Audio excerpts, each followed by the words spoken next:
खासदार संजय राऊत बोलतायत, थेट जाऊया. ज्या पद्धतीने महाराष्ट्रामध्ये मी गृह खात्याच्या चर्चेवर राज्यसभेत जो भाषण केलं त्यात मी असं म्हणालो होतो अमित शहांसमोर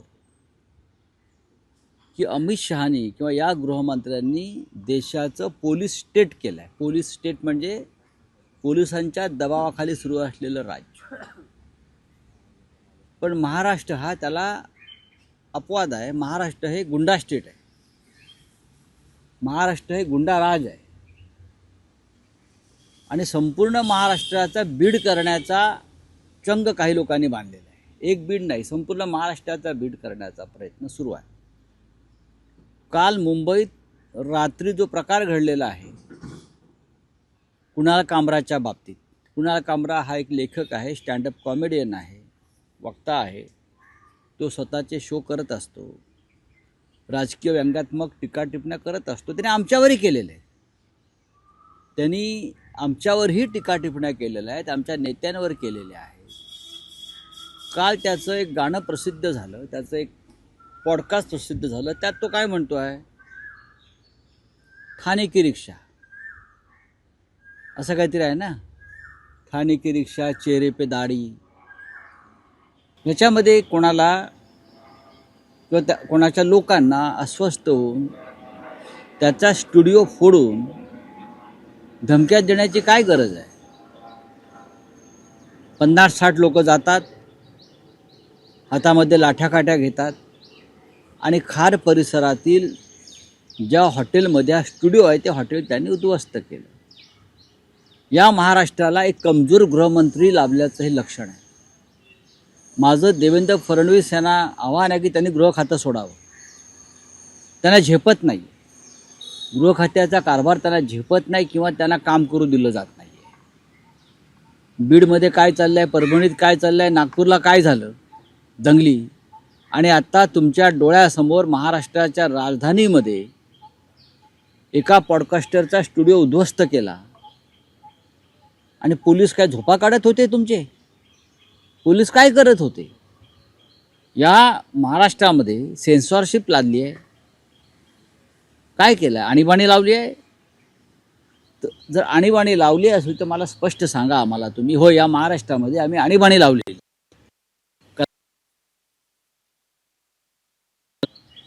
कॉमेडियन्सना त्यांचे कार्यक्रम आम्ही टीका टिप्पणी करू देणार नाही, लिहू दिलं जाणार नाही, बोलू दिलं जाणार नाही, हे त्यांनी स्पष्ट सांगावं.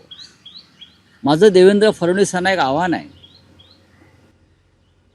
की नागपूरच्या दंगलखोरांच्या संदर्भात त्यांनी सांगितलेलं आहे दंगलखोरांना सोडणार नाही आणि जे नुकसान झालेलं आहे ते दंगलखोरांकडून आम्ही त्याची भरपाई करू.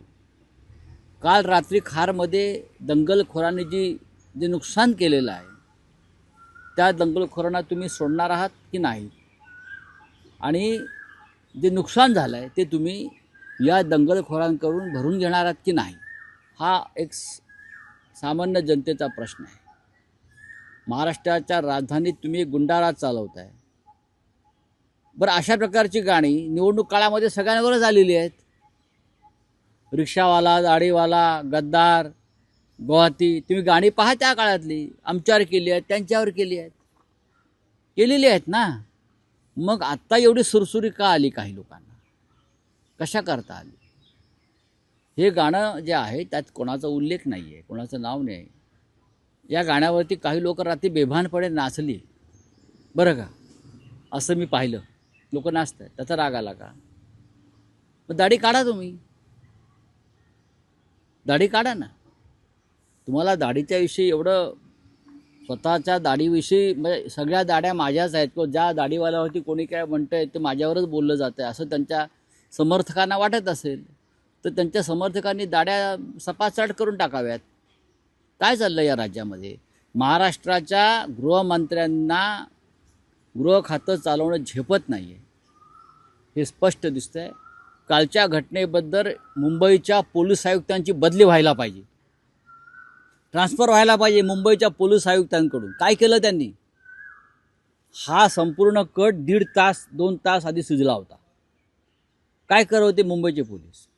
ज्या हद्दीमध्ये, ज्या पोलीस स्टेशनच्या हद्दीमध्ये हे घडलेला आहे काल प्रकार, त्या पोलीस स्टेशनचे ACP सिनियर PI ह्यांच्यावरती ताबडतोब गृहमंत्र्यांनी कारवाई केली पाहिजे.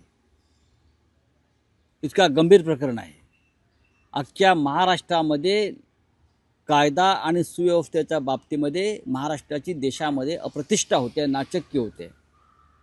आणि आमचे गृहमंत्री फिरतायत, भाषणं देत, प्रवचनं देत, इकडून तिकडे तिकडून इकडे. दंगलखोरांवर कारवाई करा आणि काल जे नुकसान झालेलं आहे कुणाल कामराचं ते दंगलखोराकडून तुम्ही वसूल करा, भरपाई करा. कुणाल कामराला जिवे मारण्याच्या धमक्या येत आहेत, ठार मारण्याच्या धमक्या येत आहेत, सोशल मीडियावर धमक्या दिल्या जात आहेत, तुला सोडणार नाही, तुला ठार करू. हे कोण लोक आहेत? हे कोण आम्ही धमक्यांना भीक घालत आमच्यासारखे लोक, पण तो कलावंत आहे. त्याला संरक्षण द्या असं मी म्हणत नाही, पण धमक्यात देणाऱ्यांवर कारवाई करा. तुम्ही संरक्षण देणार नाही ते आम्हाला माहिती आहे, पण धमक्यात देणाऱ्यांवर कारवाई करा. बोला. पण राऊत साहेब, अभिव्यक्ती स्वातंत्र्याच्या नावाखाली सध्या सोशल मीडियावर जे कथित पॉडकास्ट स्टँडअप कॉमेडी, नाही, मला एक सांगा. आता कुणाल कामरा आहे, या आधी समय रैना झालं, रणवीर अलाहाबादीवाला झाला, जे काय चाललंय सध्या, म्हणजे विनोदाच्या नावाखाली कितपत म्हणजे सेन्सॉरशिप नको का? तुम्ही आचार्य अत्रे यांचे विडंबन काव्य त्या काळातली वाचली असतील ना? त्यांचे आचार्य अत्रे आणि कुणाल कामरा झेंडूची समय रैना, हे बघा, झेंडूची फुलेमध्ये, झेंडूची फुले तुम्ही कविता संग्रह वाचा. राजकीय विडंबन आणि व्यंग हे होतच असतं. नाहीतर हिंदुहृदय सम्राट बाळासाहेब ठाकरे हे जागतिक कीर्तीचे व्यंगचित्रकार होऊच शकले नसते. राजकारणातल्या लोकांनी आपल्यावरची व्यंगात्मक टीका ही सहन केली पाहिजे. आम्ही करतो, सगळेच करतात. माननीय बाळासाहेबांनी सुद्धा टीका सहन केली आहे, शरद पवारांनी केलेली आहे, विलासराव देशमुखांनी केलेली आहे. प्रत्येक प्रमुख नेत्यानं ही नरेंद्र मोदींचं सरकार आल्यापासून ही परंपरा पडली की टीका सहन करायची नाही. त्यासाठी मग टीका करणाऱ्यांना बंदिवान करणारे कायदे आणायचे, नवीन नवीन कायदे आणायचे, नवीन नियम आणायचे. महाराष्ट्रात, देशामध्ये हे यापूर्वी घडलं नव्हतं. आणीबाणीतसुद्धा घडलं नव्हतं. मी तुम्हाला सांगतो, आणीबाणीतसुद्धा या टोकाच्या भूमिका कधी कोणी घेतल्या नव्हत्या. देवेंद्र फडणवीस यांना जर स्वतःची प्रतिष्ठा थोडी तरी सांभाळायची असेल तर त्यांनी कालच्या दंगलखोरांवर तात्काळ कारवाई केली पाहिजे आणि नुकसान भरपाई जी आहे ती त्या दंगलखोरांकडूनच वसूल केली पाहिजे. नाही, पण शिवसेना UBT पूर्णपणे कुणाल कामराच्या पाठीशी आहे. अशा प्रकारे पॉडकास्ट करणारे लेखक, पत्रकारांच्या मागे आम्ही आहोत. बघा, मर्यादा पाळल्याच पाहिजेत. मग पॉडकास्टर्स असतील, लेखक असतील, साहित्यिक असतील, व्यक्तिगत टीका टिप्पणी, मग इतके दिवस विधिमंडळात जे चाललेलं आहे ते पॉडकास्टपेक्षा भयंकर आहे. विधिमंडळात जे आमचे आमदार किंवा खासदार ज्या प्रकारची भाषा आणि टीका करतायत कमरेखालची, हे तर कुणाल कामराच्या पॉडकास्टपेक्षा भयंकर आहे. विधानसभेतच हल्ले होतील अशा अनेक झाले आहेत. ते चालतंय का? त्याच्यावर त्या बंधन आहेत का? त्यांना संरक्षण आहे, ते अभिव्यक्ती स्वातंत्र्य आहे. मग लेखक, पत्रकार, कलावंतांना स्वातंत्र्य का नाही? पण भूतकाळात शिवसेनेनंही अशा घटना केलेल्या आहेत.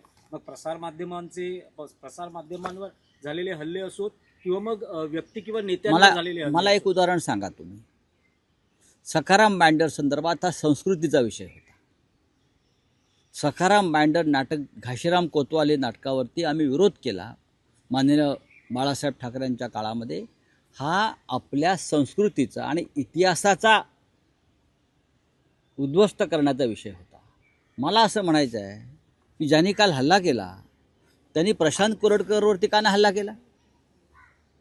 छत्रपती शिवाजी महाराजांचा अपमान करणारा प्रशांत कोरडकर हा तुमच्या सरकारच्या डोळ्यासमोर बेपत्ता होतो. शिवाजी महाराजांना शिव्या घालणारा, त्याच्यावरती हल्ला करण्याची हिंमत नाही दाखवली कोणी या लोकांनी. तिथे गांडूगिरी आहे. पण कुणाल कामरा एक साधा लेखक, पॉडकास्टर, त्याच्यावरती हल्ला केला तो. यालाच आम्ही गांडूगिरी म्हणतो. करा ना कोरडकरवरती हल्ला. शिवाजी महाराजांचा अपमान केला आहे ना त्यांनी. अख्खा महाराष्ट्र तुमच्या पाठीशी उभा राहील. आम्ही समर्थन करू त्या हल्ल्याचं. तिथे नाही. पण कुणाल कामरावरती हल्ला का? कारण कोणाला तरी दाढीवाला म्हणाला तो म्हणून. अनेकांना दाढी आहे. नरेंद्र मोदींनाही दाढी आहे ना. अमित शहाना पण दाढी आहे, काय आहे ना? मग सगळ्यांना दाढ्या काढायच्या का? दाढीवाल्यांचा अपमान झाला म्हणून?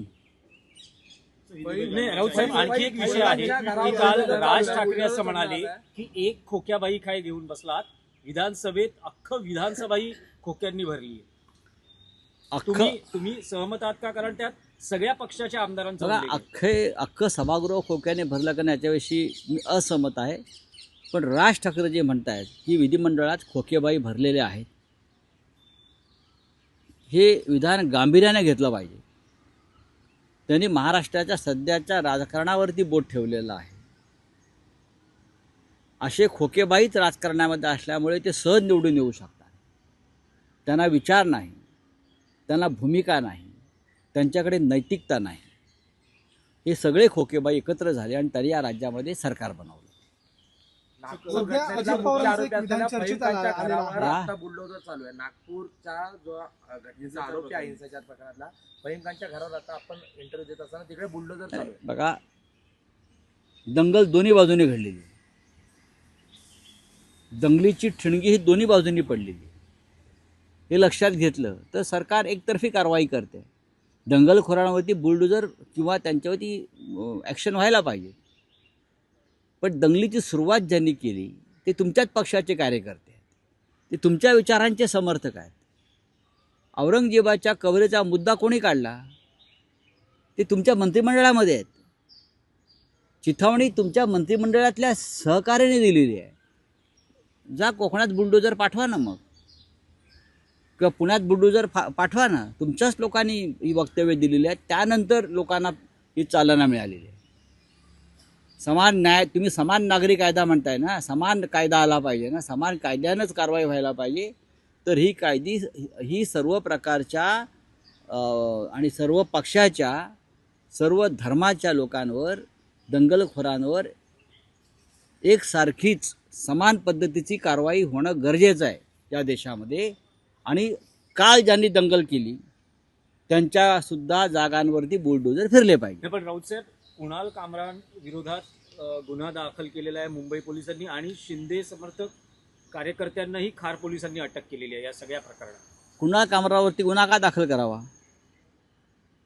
मी रोज टीकात्मक लिहितो, माझं काम आहे ते, रोज लिहितो मी. मग नरेंद्र मोदी, अमित शहा आणि भाजपच्या लोकांवरती रोज गुन्हे दाखल होती. विधिमंडळातल्या आमदारांचं सध्याचं वर्तन पाहिलं आम्ही दोन्ही सभागृहातल्या, तर त्यांच्यावर गुन्हे दाखल होतील. एकनाथ शिंदे यांचं भाषण जे आहे विधान परिषदेतलं ते वाचा, त्यांच्यावर गुन्हा दाखल होईल. तुम्ही कमजोर लोकांना डोळे वटारताय. लेखक, पत्रकार, साहित्यिक, कवी, ते तुम्हाला नको आहेत, ते सत्य बोलत आहेत, ते तुम्हाला नको आहेत. आणि म्हणूनच जे म्हटलं आहे ना राज ठाकरेंनी, किंवा आम्ही तेच म्हणतो की खोक्या बाह्यांचं सरकार आहे आणि खोकी ही भरली आहेत की रिकामी आहेत हे सगळ्यांना माहिती आहे. बोलिए. हिंदी में जानना चाहेंगे सर, कल आपने ट्वीट किया था कुणाल का कमाल, जिसके लेकर आपके ऊपर विवाद किया, आपने प्रमोट किया ऐसा बताया जा रहा है सर. ऐसा कौन बोलता है कि मैंने प्रमोट किया? तो शिंदे गढ़ बता रहा है सर. मैंने प्रमोट किया? कुणाल की कमाल बात ऐसी है कि मेरे साथ किया है. मैंने ट्वीट किया है कल, कुणाल की कमाल है. कुणाल कामरा को मैं अभी से नहीं जानता हूँ, जब वो हमारे पे क्रिटिसाइज करता था तब से मैं जानता हूँ. कुणाल कामरा ने हमारे ऊपर भी इसी प्रकार से टीका टिप्पणी की है. देखिए, मैं मानता हूँ कि एक फ्रीडम ऑफ एक्सप्रेशन है. अगर व्यक्तिगत तौर पर टीका नहीं की है तो टीका को स्वीकार करना चाहिए. व्यक्तिगत तौर पर, पर्सनल लेवल, अगर आप राजनीतिक किसी विचारधारा पर क्रिटिसाइज करते हो तो आपको स्वीकार करना चाहिए. यही देश का लोकतंत्र की एक हमारी ब्यूटी है. कुणाल कामरा का ऑफिस तोड़ दिया, उसका स्टूडियो तोड़ दिया, ये गुंडागर्दी है. मैंने पार्लियामेंट में कहा था 4 दिन पहले, जब मिनिस्ट्री ऑफ होम अफेयर पर चर्चा हो रही थी, मैंने अमित शाह जी के सामने कहा कि आपने देश को पुलिस स्टेट बना दिया है. ये पुलिस राज चल रहा है, लेकिन महाराष्ट्र में गुंडा राज चल रहा है. बीड से लेकर नागपुर, नागपुर से लेकर मुंबई, मुंबई के पुलिस कमिश्नर का तबादला होना चाहिए ये केस में. उनके होते हुए कैसा होता है? अब वो किसी को पकड़ लेंगे, ये करेंगे, वो करेंगे. मुख्यमंत्री ने कहा है जो दंगेखोर है नागपुर के उनको छोड़ूंगा नहीं, और जो नुकसान हुआ है उसकी पूरी भरपाई दंगेखोरों से करेंगे। तो कल खार में जो स्टूडियो तोड़ा है कुणाल कामरा का, उसकी भरपाई कौन करेगा? बहुत ही कमज़ोर गृह मंत्री इस महाराष्ट्र को मिला है, बहुत कमज़ोर।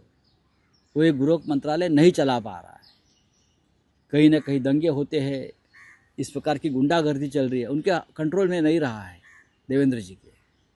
तो मैं अब दिल्ली में जाकर लोगों से बात करूंगा, महाराष्ट्र में जो चल रहा है उसके ऊपर आवाज़ उठानी पड़ेगी। बोलिए। राउत साहब, जिस तरह से सोशल मीडिया पे जिस तरह कॉमेडियन अपनी कला पेश कर रहे हैं, आपको लग रहा है कि ये कला है और इस पे सेंसरशिप लानी चाहिए? क्योंकि नहीं। आज कुणाल कामरा है, इससे पहले समय रैना थे, रणवीर अहलावालिया थे। देखिए, अगर अपनी मर्यादा में कोई काम करता है, अपनी मर्यादा में, तो उसको क्यों आप कंट्रोल करना का ज़रूरत है?